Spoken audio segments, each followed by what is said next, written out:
दोस्तों आइए जाने भगवान कृष्ण और सुदामा की मित्रता की कई कथाएं सुनने के लिए मिला होगा आपको। लेकिन क्या आप जानते हैं कि एक बार कृष्ण ने 2 मुट्ठी चावल के बदले सुदामा को 2 लोक दे दिए थे और तीसरा मुट्ठी लिए उसी समय रुक्मिणी ने क्यों रोक लिया? आइए इसके बारे में जाने। दोस्तों आप देख रहे हैं यादव 40 आलोक कैसे। यह वीडियो बहुत इंटरेस्टिंग होने वाली है, तो आप लोग पूरा वीडियो जरूर देखें और ऐसे ही धार्मिक वीडियो के लिए मेरा चैनल को सब्सक्राइब करते रहें। भगवान कृष्ण के बाल्यावस्था से कई लीलाएं और कथाएं प्रचलित है। कई कथाओं में श्री कृष्ण के मित्रों का जिक्र भी किया गया है। श्री कृष्ण के कई मित्र थे। उनके सखा मंडली में मधुमंगल, सुबाहु, सुबल, भद्र, सुभद्र, मणिभद्र, भोज, तोतक कृष्ण, बरुथप, सुदामा, मधुकंड, अर्जुन, विशाल, रसाल, मकरंद, सदानंद, चंद्रहास, बाबुक, शारद, बुद्धि प्रकाश जैसे कई मित्र श्री कृष्ण के थे। इन्हीं में से एक थे सुदामा जी, जो कि कृष्ण के खास और प्रिय मित्र थे। श्री कृष्ण और सुदामा की मित्रता एक मिसाल है। बचपन के दिनों में श्री कृष्ण ने सुदामा को वचन देते हुए कहा था कि मित्र तुम जब भी संकट में खुद आओगे उस समय मुझे याद करना, मैं जरूर अपनी मित्रता निभाऊंगा। और बाद में श्री कृष्ण ने अपना वचन भी निभाया। मित्रता का रिश्ता दुनिया में सबसे खूबसूरत होता है, क्योंकि यह रंग रूप धन दौलत और भेद भाव से परे होता है। आज के समय में जब भी मित्रता की बात होती है तो सबसे पहले श्री कृष्ण और सुदामा का ही नाम आता है। श्री कृष्ण और सुदामा से जुड़ी कई कहानियों में एक है कि यह कहानी बाल्यकाल में भले ही श्री कृष्ण, सुदामा और अन्य मित्र एक साथ पढ़ते थे, लेकिन एक समय ऐसा आया कि जब श्री कृष्ण द्वारका के राजा बन गए और उनके मित्र सुदामा इतने गरीब हो गए कि भोजन की व्यवस्था करना भी कठिन हो गया था। सुदामा अपने परिवार का लालन पालन करने में भी असमर्थ हो गए।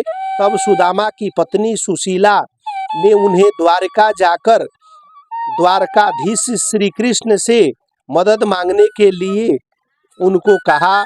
सुशीला की बात सुनकर सुदामा थोड़ा हिचकिचाए, लेकिन सुदामा के पास इसके अलावा अन्य कोई रास्ता भी नहीं था, इसलिए वे मदद मांगने के लिए श्री कृष्ण के पास जाने को तैयार हो गए। कहा जाता है कि राजा, गुरु, मित्र, बेटी और मंदिर, इन 5 जगहों पर व्यक्ति को कभी भी खाली हाथ नहीं जाना चाहिए। यही सोचकर सुशीला पड़ोस से 3 मुट्ठी चावल मांग कर लाई और इसे पोटली में भरकर सुदामा को दे देती है।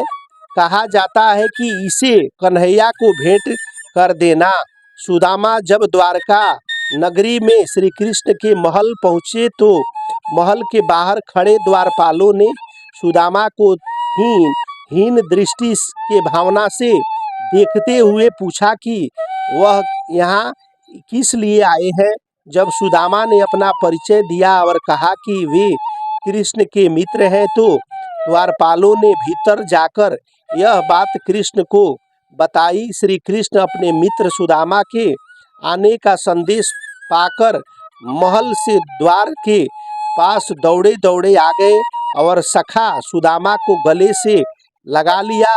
श्री कृष्ण सुदामा को महल के भीतर ले गए और उन्हें अपने राज सिंहासन पर बैठाकर अपने आंसुओं से उनके चरण धोए।